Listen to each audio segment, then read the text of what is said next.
else notice all these apartment complexes they're putting up are charging an obscene amount of rent, and you're just kind of like, who are they renting to? For sure. Like I saw this one that a 1-bedroom apartment was $1,600 a month. All right, we're talking about the crazy rental crisis that's going on. It's amazing how bad it's gotten. Housing in America is, one, unaffordable and still going up. We haven't seen a major correction. Are we going to see a major correction? I want to know your thoughts. Comments down below. We're going to talk about this as a real estate agent, as somebody that deals with property all day long. I'm going to give you my thoughts on all of these. Let's go. Now, 1-bedroom apartments are for like young kids in their 20s. At least they're supposed to be. And what young kid in their 20s is making over $4,500 a month to where they could even afford that apartment? Because you have to make 3 times the rent to even get approved for it. You know, the 3 times the rent is going to get worse because maintenance is going up. Tenant law is getting to where it's hard to get somebody out if they don't pay. And many of these municipalities has made it so hard to do the permitting and the legal work and the insurance, and then the taxes keep going up. Both insurance and taxes winds up getting put back on the tenant. And it's crazy that it happens that way, but every time those government officials go and hide in the back room and raise property taxes, rent has to go up too, or it'd just be unaffordable to own the property. And then nobody would have a place to live. And the 3 bedrooms are going for like $2,500 plus. And I'm just like, who the hell can afford that? Like, I make way more money than your average American. But the idea of spending $2,500 a month in rent is just astronomically insane to me. And yet, they're wondering why people aren't having kids. For sure. But my question is, why do they keep building these apartments when there's no way in hell they can rent these apartments out? Like, there's no way these apartments are at full capacity. It's not possible. So why are they doing it? There's no way they're making, like, I don't know, it's just astronomically insane. They've already done the math on it. They know they can rent them, or they're going to make it up on all the amenities you pay a little extra for. It's all about increasing cash flow, packaging the properties up and selling them to a hedge fund or a large portfolio, and you just keep upping the rents. That's what they're trying to do. And they've done the math that they can. And if they can get them 90% occupied, they're probably going to be fine. You know, they've thought about this really hard. And it's crazy that we're talking about that. That's the life of a renter now, is barely making it and paying more and more every year as they up your rent. Rent is too damn high. The cost of living is too damn high. And I don't understand how the government thinks that that is sustainable for the American citizens.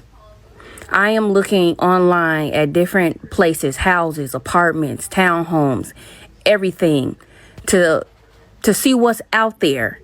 One, they want you to make 3 times the rent. Jobs are not paying 3 times the rent.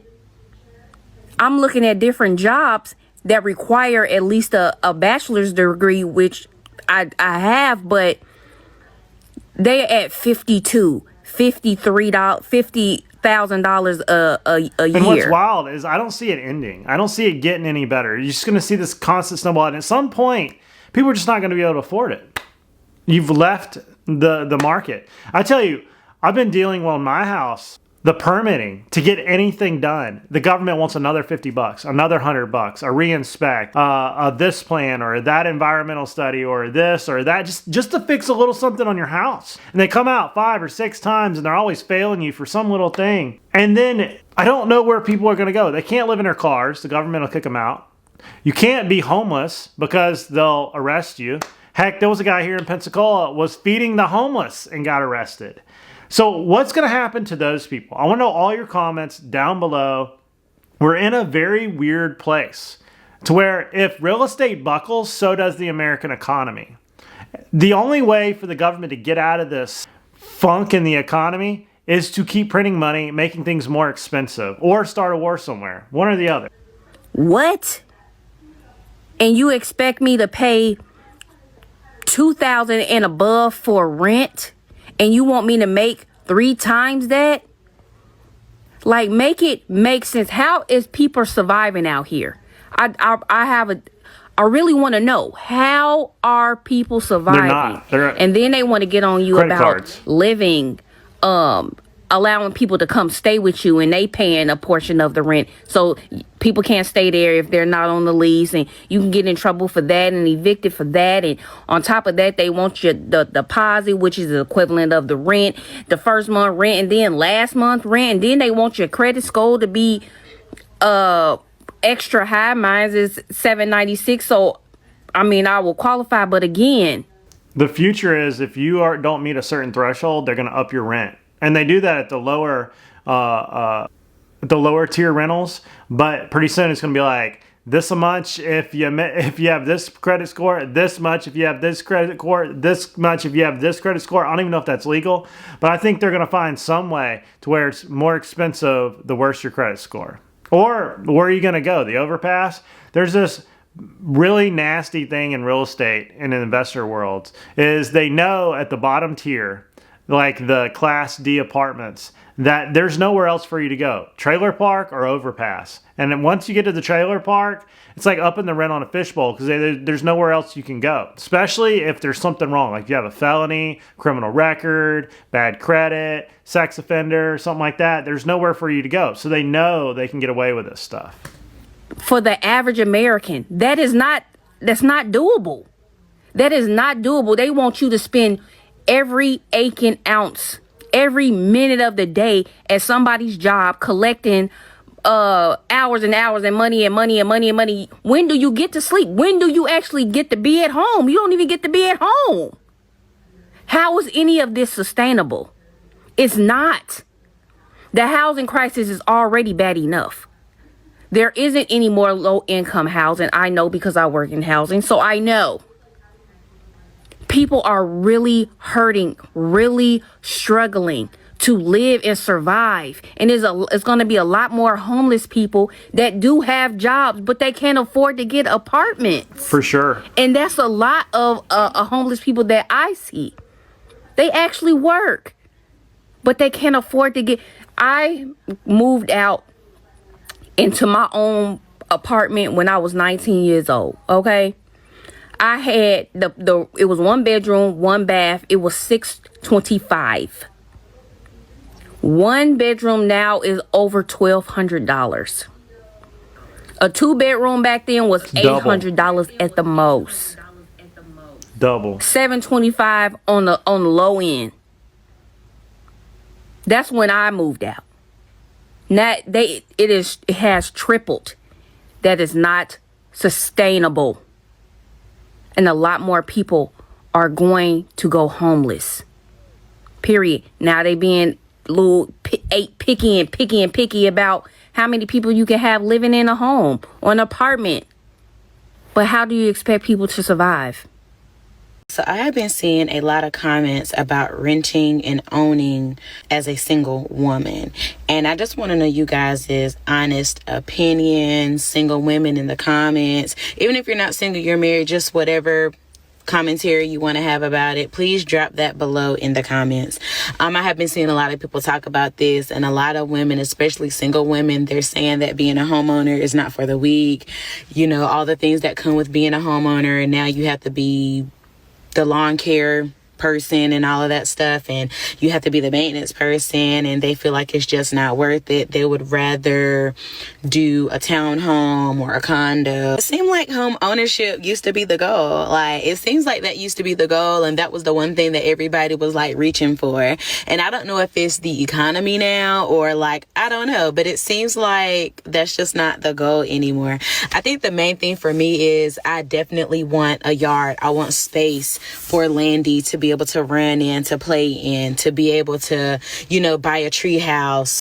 I tell you, home ownership right now is me dealing with the government for the permitting to do it legally. Just to do it legally in their eyes has been so hard, to the point where I feel my last client was like, you know what? I don't want to own anything anymore. I don't want to deal with owning a house, maintaining it, dealing with the grass cutting, dealing with everything. It has to, every appliance has to be replaced. Roofs have to be replaced. ACs have to be replaced, versus just renting and somebody else takes care of it. And if I don't like it, I can move somewhere else.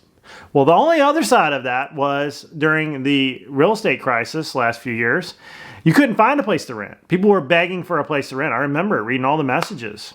So it's like, which way do you want it, you know? Which way? It's tough. I remember my first apartment. I had no furniture. I had a lawn chair in the living room. I had a TV that was used sitting on a cardboard box. And I slept on a cot for a few years, a couple years.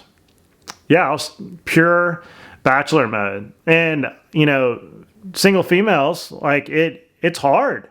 If you, I mean, I remember when I met Samantha, she had a pretty decent job and she had her little house and she barely made it. Barely made it. Tons of student loans, stressed to death, and always, you know, upside down in her car. You know, life's tough when you're young. Yo, so this is some next level shit. The landlord put a lock on the outdoor faucet. You can't make this one up, folks. You turn the faucet and it sprays up like that. Our old landlord let us use the hose to wash down the cars, but the new one said no hoses, so we started using buckets. And then we came out today to wash the car, and there's a lock and key on the thing. Can't make that one up. The big man always wins. Makes me think that maybe they were doing some stuff they probably weren't supposed to be doing, or they've left it on a lot, or I'm wondering who's paying for the water there. If it's within their, you know, their bills that the landlord covers, I'm guessing he's like, you know what, you're washing cars, you're leaving the water running, or they're running a car wash out of the apartment building. What do you think about that? Comments down below. Should they do that? Should they not? I think there's been a lot of problems there before and they squished it. Texas, and I relocated here, and I have been living in a hotel for a year. My car was repossessed in February, so I've been renting a car since the end of February, maybe the beginning of March. I have been renting that car for 9 months. I am so ready to get my own car. I pay $275 a week, and just living in the hotel itself, you know, I'm living in a hotel because my credit is bad and I can't get an apartment, and I'm renting a car because my credit is bad. I don't have any money saved, so I can't go to a buy here, pay here, or I don't have any money to put down on a car. I'm working on my credit. My credit score is rising, thank God, but it's not where it needs to be for me to go out and purchase those things. So I've been in like for a year now, and I just wanted to come on here and just share with you guys, and you guys share with me, how was y'all journey? How was y'all It hurts to listen to these stories. You know, she's in a situation trying to dig herself out, and the way the economy is rigged, it's really hard. Once you get into the renting a car, renting a place to live, there's no stability, and you can't build any wealth. The only way to really build wealth in America is to own assets that hedge you from inflation, because no matter how much money you save, you're losing 3 to 5% every year just from inflation, with the cost of everything going up. It's crazy. 3 times the amount of rent. So why is that a requirement? I just took my younger sister to go look at apartments. We found one that she loves. The price point is literally almost as much as my mortgage, but apparently that's like the average. Now, going to fill out the paperwork, come to find out you have to make 3 times the amount of rent after tax to be able to be qualified to rent the apartment. I want you to make almost $6,000. You can. Evictions are really expensive for a landlord, and vacancy is really expensive for the landlord. Probably the 2 biggest things. And having a bad tenant that can make $20 or $30 or $40,000 worth of damage is very expensive for a landlord. So they're trying to hedge that. But at the same time, who can afford that? But until vacancy happens on these apartments and people are not renting at that level, it's not going to come down. And if insurance keeps going up and taxes keep going up and the maintenance man keeps going up and the lawyer keeps going up and the accountant keeps going up, rent has to keep going up or it'll be a ghost town. genuinely afford the apartment, why can you not provide like bank statements for the last like 3 to 6 months showing like your spending habits and your budgeting and tracking? Because that would breed to inequality. Like, unless you're a qualified lender, figuring that out, what you just said, would be discriminative. Somebody would discriminate against somebody by doing that. I don't think you can do that legally. Comments down below if I'm wrong, but I think discrimination would really happen if you could see people's bank statements. Also, it would be a privacy issue. People's bank statements would be everywhere. Their personal information would be everywhere. It'd be a nightmare. Where they can see realistically, can you truly afford it? I don't understand. Like, how are most people affording an apartment? Average American, especially college students who genuinely need an apartment close to a campus, they're not making $72,000 a year. Make it make sense. So I'm currently on the apartment hunt for a 2-bedroom, 2-bath apartment. And my budget used to be like under $1,500 because I was trying to save some money and pay off my student loans while like paying for rent. And it got me nowhere because now I have to move out of this apartment because it's not well maintained and I need a new apartment. What's frustrating is to then move into a newer apartment that you guarantee are not going to have problems at is like $1,800, $2,000, which is like insane to pay for an apartment while in grad school to guarantee that I'm living in safe conditions. Like, I just don't understand, like, how this is possible. How are people... Unless they're dead in a couple of weeks, either is a much better option than paying more to be prisoner in my apartment complex for another year, especially when the prices on the website have been hundreds of dollars cheaper for well over a year. I've wanted to move out since I moved in, and it has been a nightmare every step of the way, but I can only move if I manage to find a corporate job or I have a co-signer, and the only family that could help are all baby boomers who haven't had to rent themselves for 40 to 50 years and simply refuse for no good reason. I was laid off after I moved to the other side of the country, and I've been stuck here ever since. I finally found enough freelance gigs to cover my rent, but now they're increasing my rent, and I cannot keep barely living like this. I have never paid so much money to feel so unsafe. The apartment lured me in with the promise that this is a secure building and there's this front desk concierge person who no one can get past, but plot twist, everyone can get past them. It's happened way too many times and the management does not care. And the general manager seems to believe she has the supernatural ability to change the course of reality, but only in her own timeline. Even if you filed a police report about an incident, she can tell you that it never happened and will threaten a lease violation if you keep bringing it up. And they also give me lease violations for warning people not to move here. I joined all of the roommate groups, but most say no pets, and I have 2 cats. The majority of the houses that were converted into rental units were bought up by a private equity company that still requires proof of income to rent. And the only other option would be to sacrifice my health or my quality of life. And maybe if I liked living in the city, it would be worth it to live in a crappy apartment, but I don't enjoy living here. And I don't think my body's ever going to adjust to the altitude. I can't breathe. It feels like I have a sinus infection 24/7, and every single time that I exercise, my heart feels like it's going to explode. I went out of town for a few days and never felt like that. And I also keep getting comments about how dehydrated I sound. What do you think about that?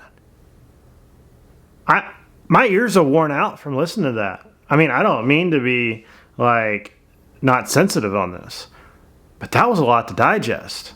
I feel like she just needs to get on a bus and leave to somewhere green. What do you think? I didn't really have a chance to establish myself in the state before I was laid off, and it's really hard to make and maintain new friendships when you can't afford to survive. I've become such a miserable person because I am so socially isolated. I don't want to be stuck here anymore, but I don't see an easy way out, and I haven't been able to save money for years because everything that I can possibly make goes to my ridiculous rent. But if I live in my car, I would have to quit the freelance gigs that I have since I can't leave my cats alone. Everything I'm reading says to foster your cats for the time being, but my cats are the only family that I have. Sure, I'm related to some people by blood, but they don't know me or care about me. And my parents' house has never been a home to me, and it is not an option. If I have to get rid of my cats, I don't see what the point is. And I just don't know. So is the reason why she can't get out of this the cats? If she got rid of the cats, she could van life it, she could travel, she could get a room somewhere else. It's the cats. I mean, it's the cats. She could do this. There's always a way out. Join the Navy. I don't know.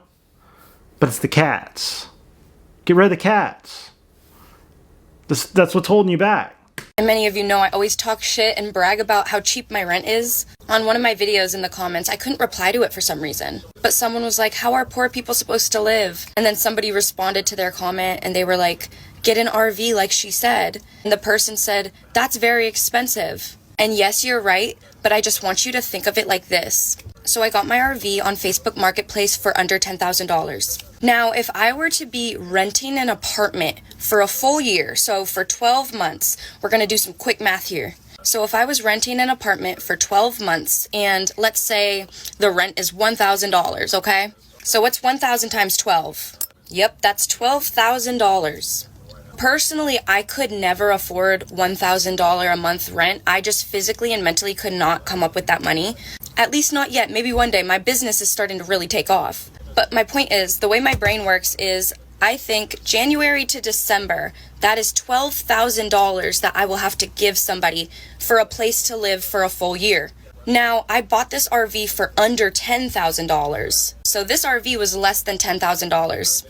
But I own this RV. I'm the owner of this RV. I don't rent out this RV. I rent out a spot to park the RV so I can plug the RV into plumbing, electricity, water, etc. So that's why I pay $400 a month plus my electricity bill, which usually is expensive because I always have the TV on and I always have, I don't know, I just use so much of my electricity somehow. So my bill usually comes to about $500-ish. But my point is, no matter where you live, if you buy land, if you buy a house, if you rent an apartment, if you have an RV, you're gonna have to pay something to live, honey. That's just the world we live in. Personally, for me, it's just a lot more doable for me to pay $500 a month. But like I said, the people paying $1,000 for an apartment for a full year, they're paying what, $12,000, right? I'm paying half of that. I'm only paying $6,000 a year so that I can have water, electricity, and plumbing. I also own this vehicle, so I can't get evicted, and if I want to get up and move and drive to an RV park in California, I can do that. Personally, I just think this is the best idea for me, maybe not for you, but I think a lot of young people should consider this, because if you're paying $12,000 a year to live in an apartment that you don't even own, then honey, how are you ever going to save for a house? How are you ever going to save for your future? In my experience, She's hitting it right on the head. The bad part about it is you own an RV, the city, the municipality won't even let you take that RV, put it on a piece of land that you bought. So let's say you found a lot, small little lot, $5,000. And you're like, you know what? I'm going to put me a power pole in there for $5,000 and live in my RV. They won't let you. And this is the problem with the housing crisis. Go down to my county right now and say, I've got this little spot of land, house burned down on it, it's all clear. I got it for $5,000 at the tax auction. And I want to put my little RV on there and park my car. They won't let you do it. You know why? Because they can't tax the RV. They want it to be off wheels, sitting there, anchored down, so they know they can tax you on it. This is how crummy the system is. It gets you right into why can you pay for a house? It can be completely paid for. And they can take it from you, even though it's paid for, because you didn't pay their taxes that constantly keep going up, and they can assess you for at any time. Isn't that crazy? We're in this crazy crisis between the cost of living and housing crisis. And you can't go buy a little bitty camper and sit it on a land that you've paid for without the county coming telling you, if you don't take that off, I'm going to fine you or we're going to take the property from you.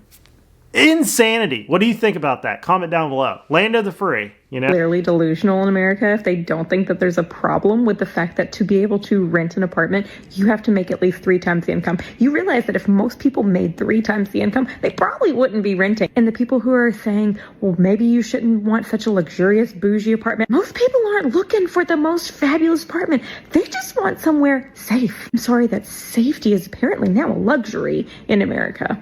Frankly, our job market is absolutely cooked. People are making bare minimum, not able to pay their groceries, their bills, anything, but you want them to make 3 times the amount of rent to be able to qualify to get an apartment. This whole side hustle culture, making it like a flex to work like 3 jobs, that's not a flex. That's exhausting. Have you heard of burnout, depression, anxiety? Because like we all got it. And this is why.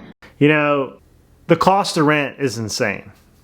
And I'm always the one that believes that you can always start a side hustle. I'm always starting a new side hustle. Y'all know me. Y'all watched me for a long time. Where there's a will, there's a way. We keep seeing the same agenda that everything keeps getting more expensive. I mean, I've seen houses double in the last 5 years in places. I've seen rent go up 30, 40, 50%. I watched my utility bill go up 30%. I've watched the basic necessities of everything, baby formula, constantly going up. And I don't know how everybody's going to keep making it. At some point, the credit cards are going to max out. And then you're going to be paying those at 20, 30%. People are paying crazy car notes. People are paying crazy house notes. And at some point, they're going to be upside down on those houses and cars if anything ever does correct. And you're going to see massive foreclosures and repossessions. I want to know what you think. Comments down below. Good, bad, ugly. It helps me learn, helps us all learn. And if you're struggling, maybe somebody in the comment section is giving some good information and maybe you can benefit from that, and vice versa. Give some good information out there if you got it for a young person that's maybe struggling. Don't forget to like and subscribe, and I'll see you guys in the next video.